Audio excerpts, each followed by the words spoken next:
been a while since we spoke. We spoke last time in January, well before Campbell's first fight. I just spoke to him about half an hour ago, actually, just had a Zoom interview with him. And what I said to him was, it's actually a really good thing that he wasn't happy with his performance. Because I've watched the fight back and I thought he looked really, really solid. The body shots were brilliant. He had non-stop pressure throughout the fight, didn't take any punishment at all. And for him to be that critical of himself after a solid debut on such a big stage like that, it shows that he means business and he is going to go to the top with that mentality. What did you think of that? Yeah, he showed in little glimpses, little spells, particularly in the first 2 rounds, what he's capable of and stuff like that. But no, I mean, he's going to be disappointed, and that's what, as his dad, he knows he's got a lot more to come. Knows he can do a lot better than that. And to be honest with you, he knows what the pro game is all about now. If he'd have gone out there and flattened his opponent in 30 seconds, would he have learned anything?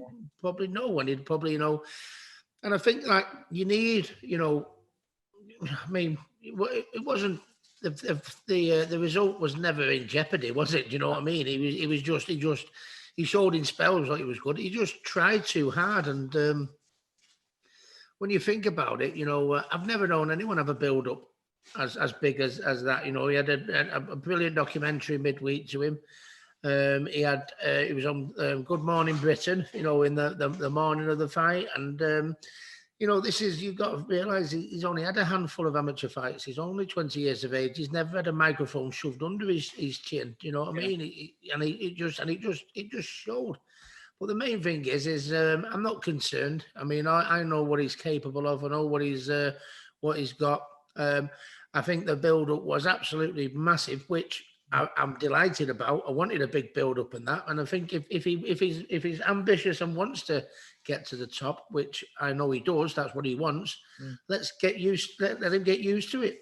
Let him get used to the build-up. Let him get used to the interviews. Let him get used to this. You know what I mean? I mean, if he has ambitions of going there, let's get in and learn it early. So I think Matchroom did a fantastic job. It just got to him a little bit because he's young, and the feedback we got was in general positive and love from fight fans. You've got to get a few critics, but if it had put the professional debut performance of the century on, people would have still knocked him. That's the way it's always going to be. And these people that do the little bit of knocking, they probably said the same thing about Conor Benn when he first went professional. And look how he performed the other week. Sensational, world class. So if you know your boxing, just needs to be given time. Yeah, I mean, he said really similar things to what you've said there. He's got a brilliant opportunity to learn on the job in the ring, but then the fact that you've told him embrace all the media obligations, embrace the spotlight, because if you want to be the best, you can't avoid that. That's part and parcel of being a world champion or a top world class contender. Yeah, well, Matthew, not Matthew, beg your pardon, but I was very fortunate when I turned professional that I was on my second fight. I boxed at Madison Square Garden on the Nassim Ahmed versus Kevin Kelly undercard. Yeah. Now I was 18, and I also boxed when Nassim Ahmed boxed Wayne McCulloch in Atlantic City, and I also boxed in these are like mega shows. Mike Tyson's undercard. Against this was early in my career, and I swear them experiences standing me in good stead, and they'll do the same for Campbell. Yeah. Maybe he wasn't happy with his performance and that, but I'm not concerned. It's all learning. This is what do you say? Your 4-rounders, your 6-rounders. It's your apprenticeship. Simple. It's your apprenticeship and learning.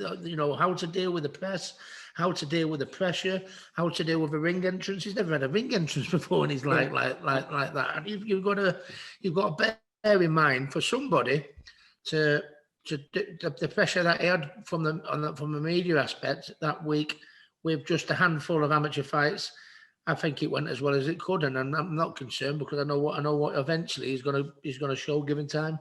Yeah, I mean, when you mentioned that, his career is following a similar trajectory as yours did when you compare those, like Nassim Hamed cards, Mike Tyson. That's something that a young man would absolutely dream of, getting those opportunities at any point in the career, let alone when they're starting. And Campbell's having the same thing. And the thing is, I had, if you remember, I won national titles and boxed for England and had 80 amateur fights. Yeah. And I never had a build up like Campbell's got, who had 26 fights. It's massive difference. A lot of pressure for him, and simple. And it showed on the night. But he's got it out of his system now.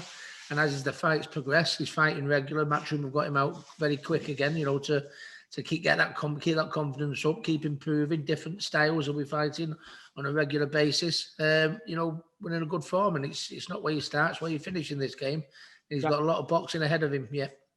And then it really has worked out perfectly, because we're only looking at a 3-4 week turnaround, which is something that you'll have had when you were beginning your career. And it's what a lot of youngsters have, isn't it? They're fighting every month near enough when it's these 4-rounder fights. So if there's things that they're not necessarily happy with the last time, they don't have to watch too much tape and dwell on it, because they're going to be back in there in a matter of weeks. Yeah, well, I had 9 fights, believe it or not, in my first year. So that's practically, you know, a fight every 6 weeks or something like that. And you know, it's better for it. I think Eddie's turned around and said Campbell's going to have another 4 or 5 before the end of the year, which is brilliant. You know, that's what you want with youngsters. Get him out all the time, get him learning, get his confidence up. You know, don't forget, you know, Campbell's making up for the lack of it. You know, the lack of experience he had as an amateur, and he was a little bit of a late bloomer. So that's what's needed. I mean, if you know your boxing, it's pretty common sense when you think about it. You know, so.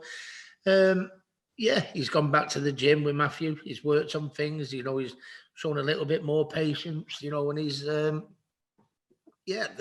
just, I mean, Gibraltar as well, do you know what I mean? It was just, I keep repeating myself, but it just got to him a little bit. But I mean, you know, give him, you know, the people have just got to be a little bit patient and realize, you know, it's going to take time, because he didn't have the amateur experience that I had, you know, so it's, no, I'm not concerned. I think he's always going to have them knockers because of his name, I think. But he'll get used to that as the fights go by and the years tick by.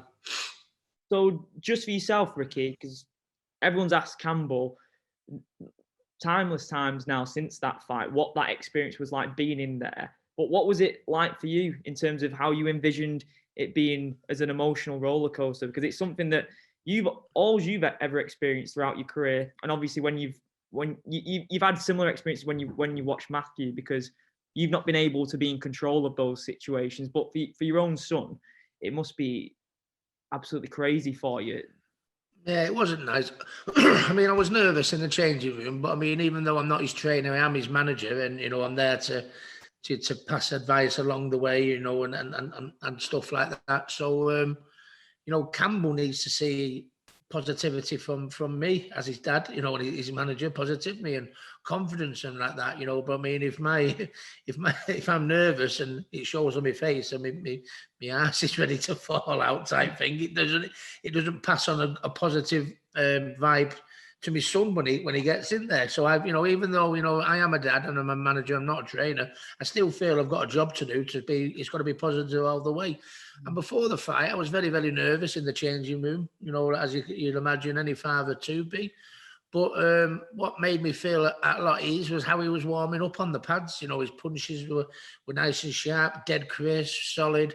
The advice Matthew was giving him was absolutely spot on. So that it made me ease me nerves a little bit. But and when the fight was actually on, because I'm trying to shout a little bit of advice from ringside, you know what I mean, and stuff like that. You know, I still feel like, in many respects, I have still got a job to do. But I must admit, when he walked out, his name was mentioned and Blue Moon come on. You know, it's a good job I had my COVID mask on, because I was welling up like there was no tomorrow. And like you say, you don't want your son looking down at ringside and saying, "Look at me, Dad, the wet lettuce there striking." You know, so it's excuse me. So. Yeah, very, very emotional tonight. I think it'll be emotional on Saturday. Oh, yeah. Will it be in the Manchester Arena? Because obviously all my memories, that was like my second home. That's going to come flooding back to me. But yeah, I think when that blue moon comes on, I'm always going to get emotional. But it's important that Campbell sees positive on his dad's face. And at the end of the day, I'm nervous because I'm a dad, but I am positive because I know the potential he's got. I mean, that arena you've made so famous. I went watching you there, and forget football and any combat sport. That atmosphere when you fought there was unlike anything else. I've not experienced anything like it since, and you'll have known even when you went to Vegas. You brought that atmosphere with you. The Americans had never seen that football style chanting in their sports. When I spoke to Campbell before about those pictures that had come online when you were walking through the empty arena, how many amazing memories did that bring back? The Costa Zoo fight goes down in history, doesn't it? Yeah, it was very emotional. It was my greatest night, and I've been there since. Having so many great nights watching, Anthony Crawler, and just so many of the, Cal Frock's been there, and I've been to watch David A and all that, and so many big nights. I've been there to watch Disney on Ice since with me two little girls, and to even think that my son's going to be making his pro debut there, and you'd have never thought that in a million years. And so yeah, it's going to bring a lot of memories back. But and it's a shame that there's not the crowd there for that atmosphere. Do you know what I mean? Which it is what it is, and what we are. Hopefully coming to an end of this terrible time. But I'm glad that Campbell's getting the regular fights. I'm glad he's getting the exposure like he is, and everything like that. I'm glad there's not a bigger crowd in, because I think it just adds more pressure to Campbell, and he needs to ease his way in, and he was never going to be eased in with having the Hatton name. Yeah. Don't feel bad of me for saying that, but I think if there was a big massive crowd as well, I think it could add a little bit more pressure on. But I mean, having said that, he's got to get used to coping with it. If he's ambitious and wants to get to the very, very top, get in there, get used to it now. Do you know what I mean? Yeah. I mean, with yourself, what was that like for you in terms of the media attention? And you had the likes of the Oasis boys, Liam Gallagher, walking you out with your belts and stuff and celebrating you afterwards. Countless celebrity interactions, whether it was football stars or whatever. How long did it take for you to get used to that? And was it just something that you was like, oh, this is happening now? Because Campbell's going to have those same sort of experiences. No, I was very fortunate because even as an amateur, I won national titles and boxed for England, and I was training with, I was down at the Colliers and Morson gym, as a young teenager, sparring with Robin Reed and Pat Barrett, Delroy Wall, and then I was at the Phoenix camp with Enzi Bingham, Steve the Viking Foster, Carl Thompson, Andy Olligan, and all them fighters. And these, what were the amateur titles I won, and the people that I was training with, and people that were telling me, current champions themselves saying, you're going to be a world champion, if you stay at this and dedicate and work hard and everything like that. And what were the titles I won? I've never been arrogant. I think that's why people liked me. But it was the big, whenever they interviewed me, or whenever I went to Madison Square Garden on the Niaz undercard or Atlantic City, I'm not an arrogant person, but it wasn't daunting to me. It wasn't daunting to me because I'd won my amateur titles. Then I went in the pros, and all the champions were speaking so highly about me, and I just relished in it. I've always been, my greatest strength was always my self-belief. You know what I mean? Me self-belief in myself, and people, I'm going to beat that Costa Zoo, and everyone used to say, well, we love your we love your ambition, Ricky, but we don't really share your judgment, to be honest with you. You get hit with the right hand, you get caught. And I thought, no, I'm not seeing this, what they're seeing. And the knocking and the putting me down, I was confident I was going to get to where I've got. And I was very fortunate to be blessed with that. I'm not saying Campbell hasn't got that. He's got that confidence. He has got that self-belief. He's just not had the upbringing I did. He's just not experienced enough yet. Yeah. So he's going to find it harder. Do you know what I mean? I'd boxed for England. I'd boxed in Havana, Cuba in the World Championships. You know what I mean? I'd boxed for England senior. national titles. You know what I mean? So I'd sort of like, before I even went pro, I was sort of like halfway there. Do you know what I mean? A little bit. Where Campbell's, it's like it's just been whoa, bang. It's all new to him, and no, he's just got to get used to it. You know what I mean? We always tell him the way it is. Don't sit there sulking now. If you want to get to the top, get used to this. This is what you got to do, and he will do, because he's a confident kid anyway. And you mentioned how you were pretty pleased with his first 2 rounds. Them hooks to the body, they're right out of your textbook. Were legendary in the sport. How pleased were you to see him applying that? And there were a lot of really strong things that he showed. Yeah, I mean, you can see he's going to have an exciting style. But I just said to him, Campbell, I said, you've got to learn to relax a little bit when you're in close, especially with these journeymen. You're getting close, and you don't just wing shots at them left, right, and centre, these journeymen, because they see that every week of the year. People just winging shots at them left, right, and centre. I said it's the educated stuff, the sneaky stuff. It's the setting the gaps up and searching for the targets. How you get the journeyman out. If you just go in, hundreds. If you're just throwing punches 10 to the dozen and that, you're never going to get it in. You know what I mean? It's the sneaky stuff and educated stuff, which he did in the opening stages. But then as he got a little bit too tired, instead of taking his foot off the gas and showing a little bit more patience, he put his foot down, and it's probably the worst thing he could have done. Yeah. But, I keep repeating myself. It's experience. Do you know what I mean? It is what it is. And Matthew would give him the great advice last time, and Campbell, but maybe didn't quite carry it out. I expect him to listen and carry it out a little bit this time, show a little bit more of what everyone's got. Everyone just I don't want people thinking, and I don't blame him for thinking it after his debut, thinking, he's just a tough kid, strong, 100 mile an hour. He's more than that, and that's what I want him to show on Saturday. Show a little bit more what you've got in your armoury, son. And then, just in general, I want to talk about the Super League stuff. We had a bit of a football chat last time. What was it like for you as a City fan last week? It must have been a bit of an emotional roller coaster, considing where you guys are in the European. I was disappointed, to be honest with you. I mean, a lot of clubs that have gone in it have gone in it because they need the money, but City don't need the money. No. And I think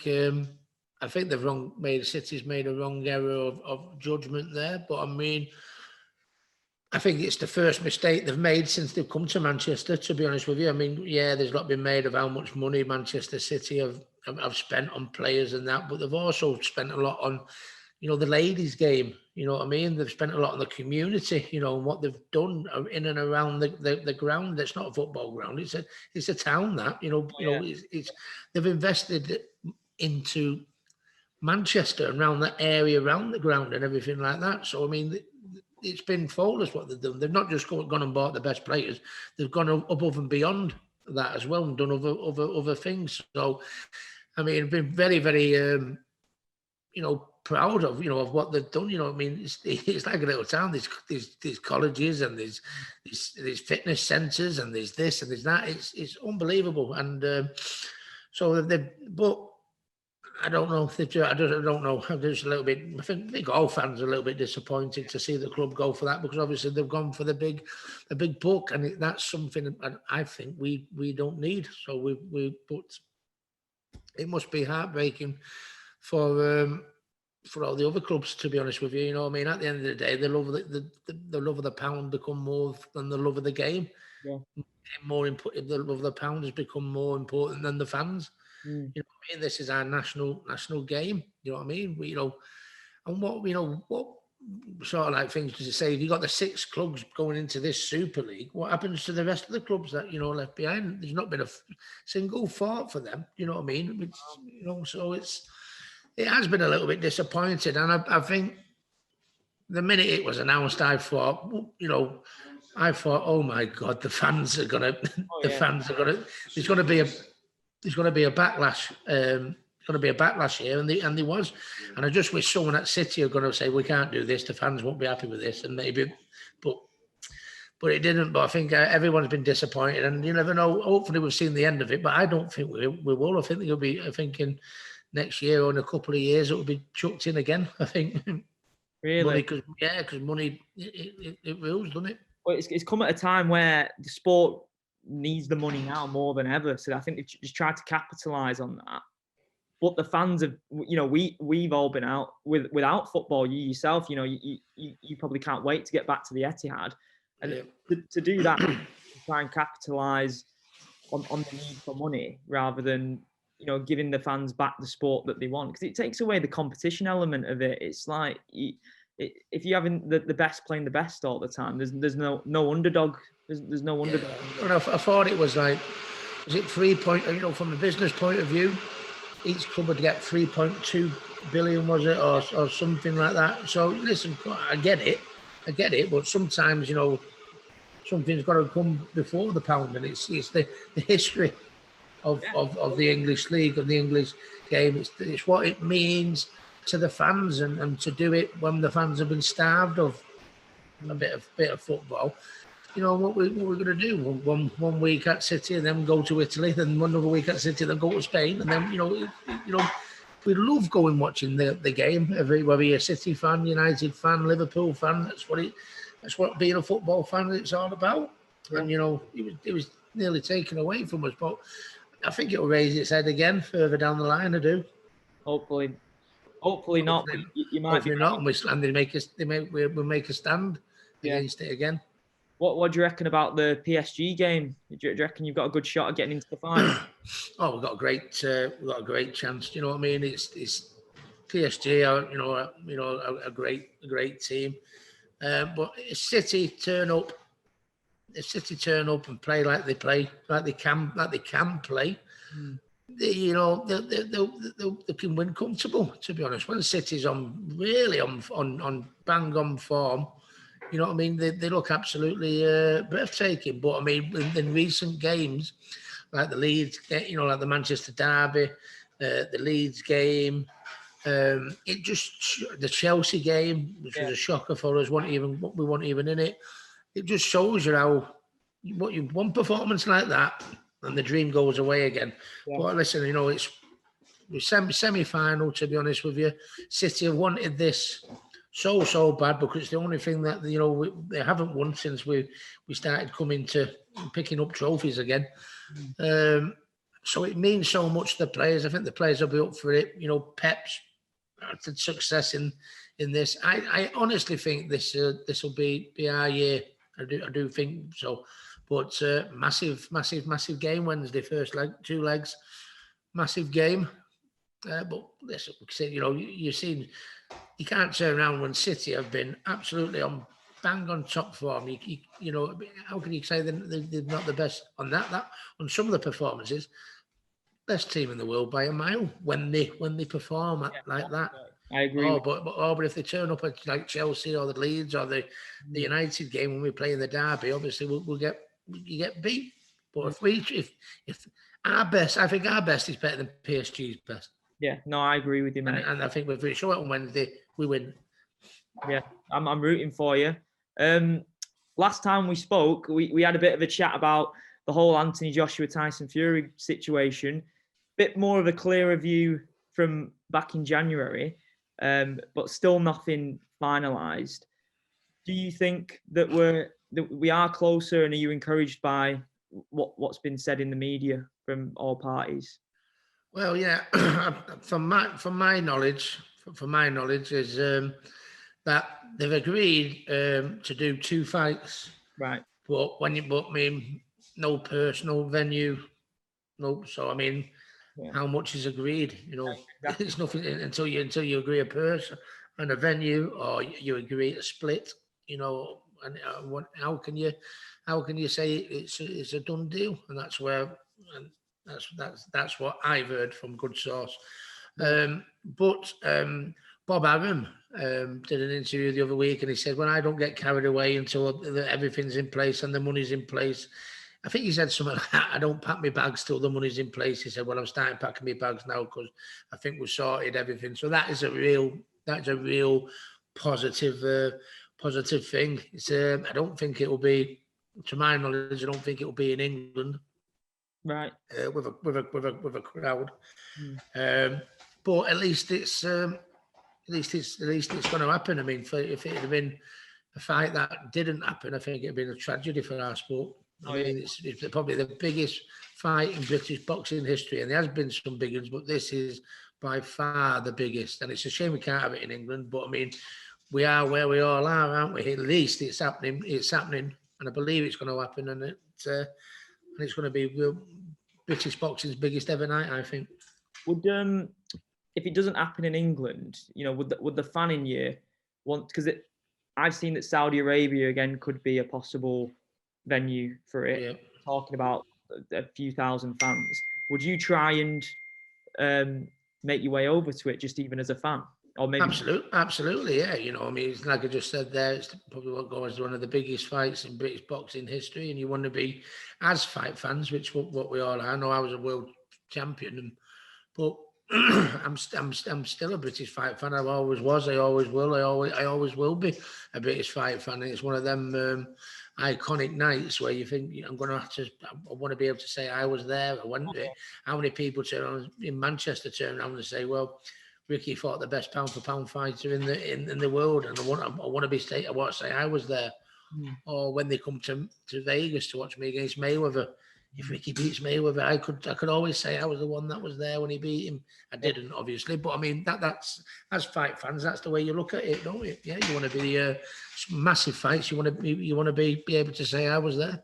What's the best fight or the best moment that you've seen as a fan being in attendance of a fight throughout your whole life? There's been a few good fights that I've been to. I